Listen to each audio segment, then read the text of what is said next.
and it's going to tell a little about the addressing or the address space in OpenStreetMap. So that's the, I think the next frontier in OpenStreetMap to have very good addressing in the database to make routing more specific. Maxim? Thank you.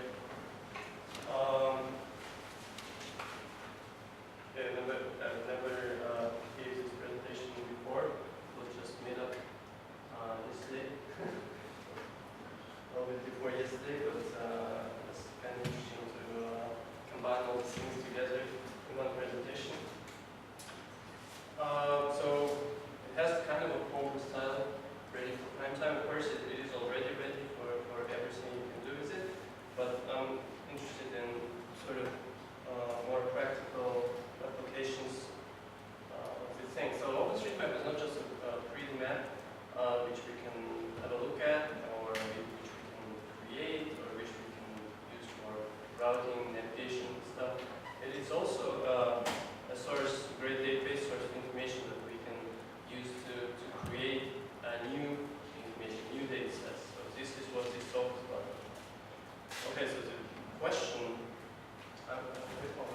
So the question is, so can OpenStreetMap database be used for creating a new geographic data set, preferably complete ones? So it's not just a small portion of the data set. Can it be created with OpenStreetMap? And the usual setup that we are dealing with is we need to create a certain data layer for a certain feature, and this feature is not necessarily being mapped as OpenStreetMap. And during this presentation, I'm going to talk about Russia specifically, so those are examples from Russia. And we are really dealing with thousands of objects. It's not just placing a single marker on the map. And we are interested in practical applications. So the questions I'm going to answer today are four. How is OpenStreetMap a database, and if we fully automatically geocode something, what result we will have, and then how much does post-processing will help us if we want to invest some more time into this result of the automatic process. How the quality is distributed around Russia. Russia is kind of a big country, as we all know, and of course quality is different, so what is it, how different it is, and finally how this quality is compared with other commercial geocoders. I'm going to address this a little bit as well. So I'm not going to talk about what are the mistakes of geocoding, how it works and how it can be improved, what is the right thing of addressing, and when the OpenStreetMap will take over the world. So I'm going to address mainly the questions of like the current situation, what we can really get from the map in terms of addresses. So some definitions, but mentioning results. The result is a correct coordinates for the particular address. So the result is actually a function of three steps. As I see it, the data preparation, geocoding, and post-processing. So the data preparation, we all know that the address should be well formed to successfully geocode. The geocoding is some automatic process where we feed the address in and get the coordinates out. So all of my examples are based on osm.org.ru geocoder that the community of OpenStreetMap in Russia is developing. And finally, the post-processing is something where you go after the geocoder and say, oh, this was geocoded wrong, this was not geocoded, so I put it where it should be manually, and so on. So there are these three steps. So I'm going to give you a few examples. So we had three rather big projects. One, and every of this project is answering the question, where is something? So we were having had some project with the police where we mapped also local policemen by their addresses. We've also mapped some election stuff, and finally the orphanages, so the places where orphan kids are located in Russia. So as you can see, all these examples are not really OpenStreetMap stuff, so you can't really find the voting stations locations on OpenStreetMap, and of course some people would argue that it need to be in this database. So this is kind of a something as a derivative product based on top of OpenStreetMap. So these are my examples.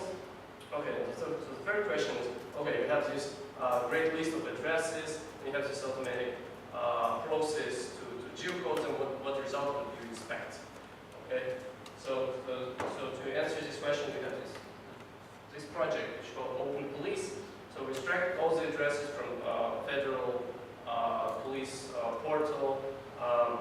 We geocode them and we relate them to buildings in Moscow to get areas, so-called areas of responsibility of particular policemen. So we can then give we create a number of services where a typical usual person, not a street mapper, but any person can actually find his location and see who is responsible for this particular area or particular building. Okay, so it's all geocoding and address-based information. And this is the result. Okay, so there are about 41,000 addresses in Moscow that were geocoded, and you can see that in terms of the most accurate kind of result that we are all sort of striving for is building, of course. So we want to map a particular address to the building, and the building have about 65% in Moscow, which is, I don't know, I'll leave you good or bad, I mean, the decision that we use. So I think it's pretty good. And in terms of other addresses, they're mostly streets, so there can be all the other addresses can be mapped to the level of the street. And there are some trailing tail of stuff that can be mapped to any of these levels, to the city boundary and stuff, things like that. But this is really minor, so I won't talk much about it. So this is the first result. If you have a great number of addresses, how many you will be able to map automatically, completely automatically, 65%. Okay, so the second question is post-processing. We have this huge amount of geocoding results, and if you go and look at each one of them like individually by hand and look at the map, I mean the map, of course, the OpenStreetMap. So will we be able to improve this result? 68%. So the second project we have is the project on voting commissions, where we created a data set on voting commissions. This is also Moscow-based. So the project is quite simple. This is crowdsourcing on top of other crowdsourcing. So the crowdsource project on top of OpenStreetMap crowdsourcing. So people are given lots of automatically geocoded addresses, and they are asked to verify each one of them.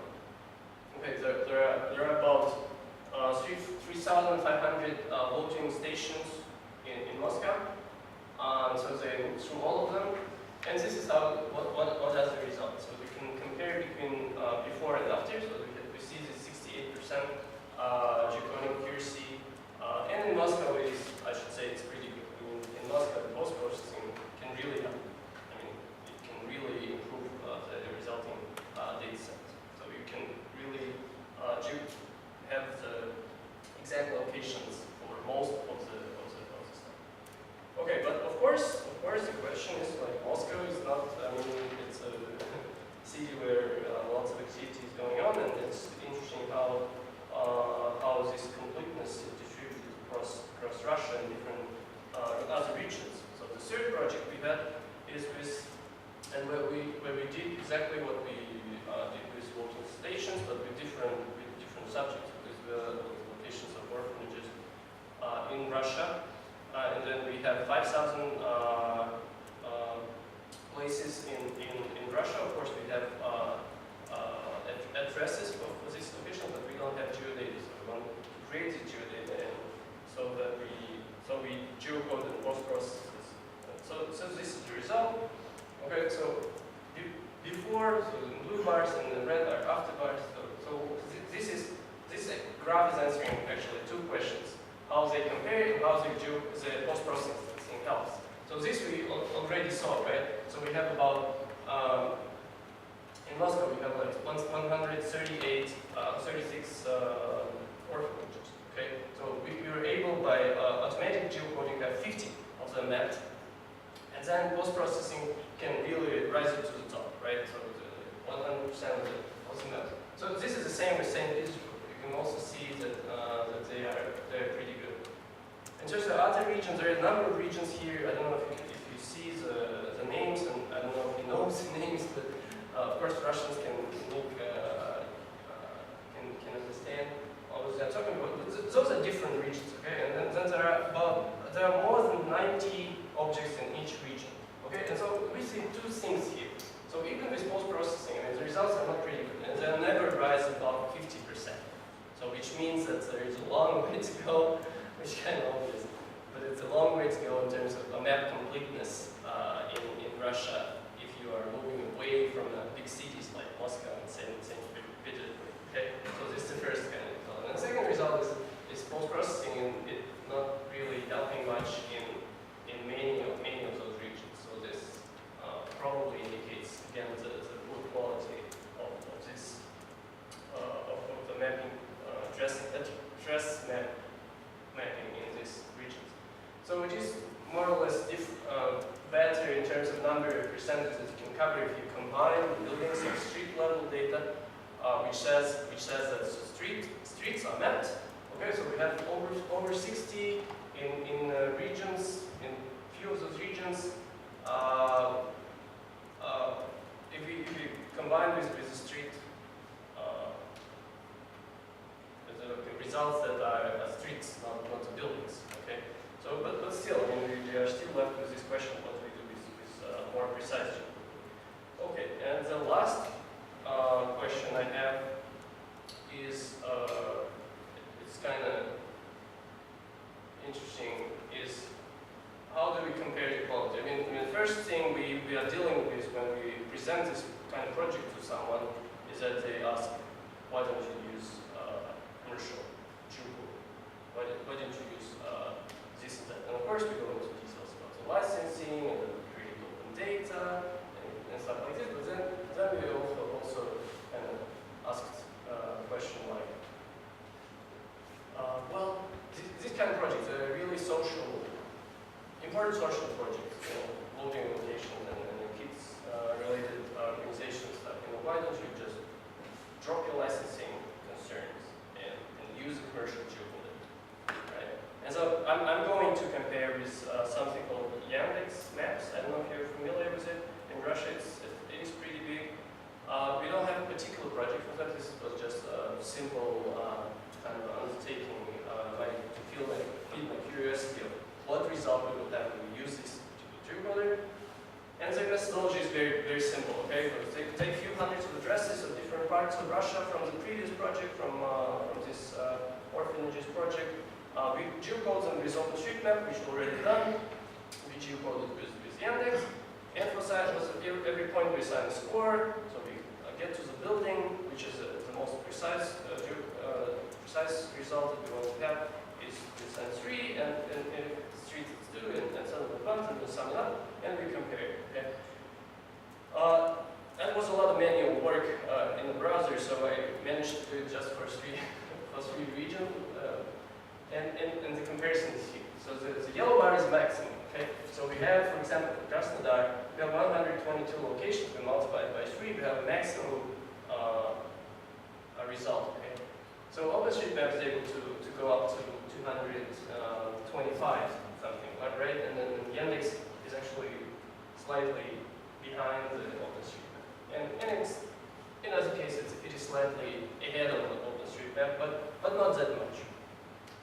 Okay, so the message from this graph is that it is not really that important to use commercial grade or professional grade or whatever you call it, Drupal in Russia. Okay, so we can have a very similar result, somewhere even better result with OpenStreetMap. And what is interesting, it is kind of unrelated to OpenStreetMap, but I think it's kind of interesting. If you look at what, so Yandex has two parts. Okay, it has its own mapping unit that maps all the stuff, which buys maps, and it also has something called People's Map, where people are actually another type of crowdsourcing, kind of a competitor to OpenStreetMap in Russia, where people draw maps. And if you look at what's the contribution of this People's Map to the total score of this particular company, company, we will see that it is kind of interesting that usually over 50% of what the results they are giving you for your requests are actually coming from the crowdsource data. I don't know if it's clear or not. I mean, they're giving us the results. Okay, they're saying we're professional geocoding, but half of these results are actually crowdsourced, right? So this is the final slide, but we need to get it better. Of course, we need to map more, so everyone can get back to mapping addresses. We have a whole range of stuff to do with automatic geocoding to improve this first step.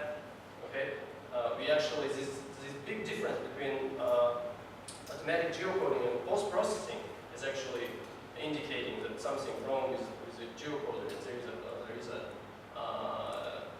lots of possibilities to sort of improve them. So if we have an ideal geocoder, we will have both of these graphs will be the same. We won't need any post-processing, right? So the geocoder will automatically place the point wherever we need.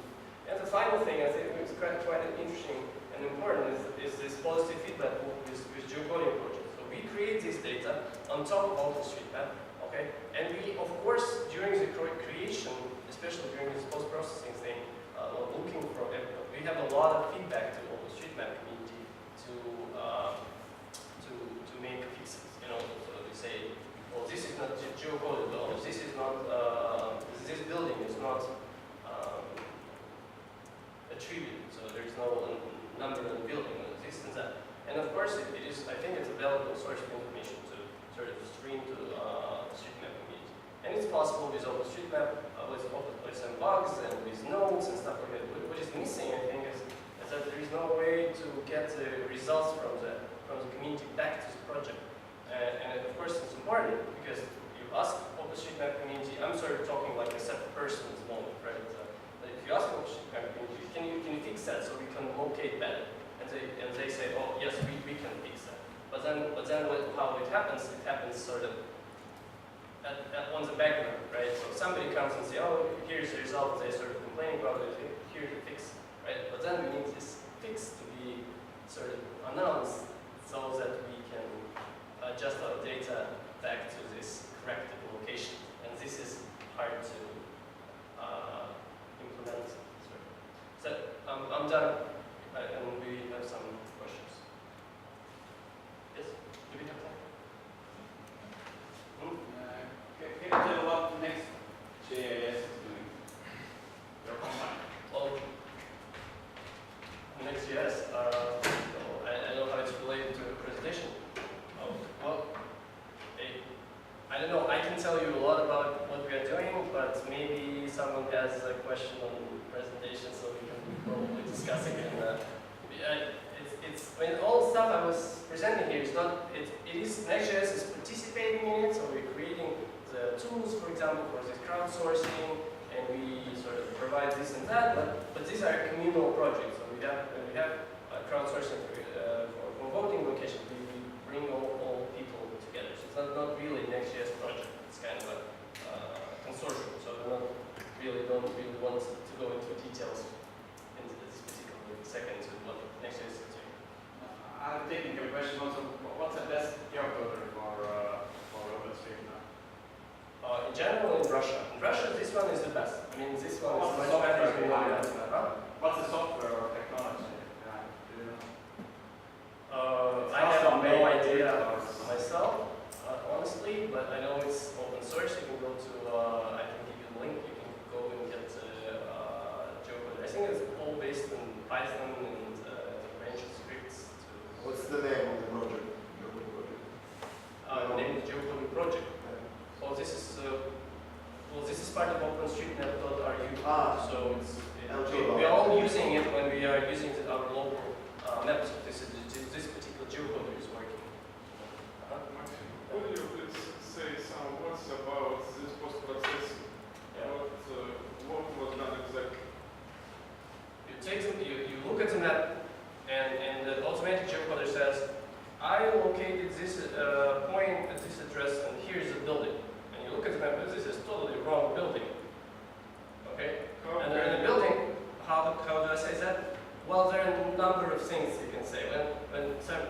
mix up between, for example, street name and building name.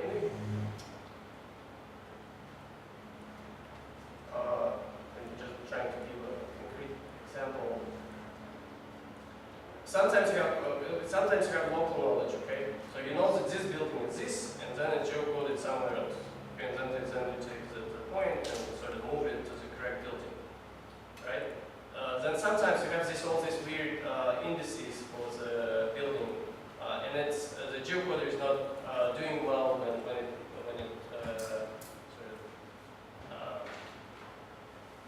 stuck with these indices, and then it throws it in a different building than what you want really to point to be at, so you move it around as well. So there are all these kind of minor things, and I think that, as I said, that they can be fixed in a geocoder, but until they are fixed, we need this post-processing.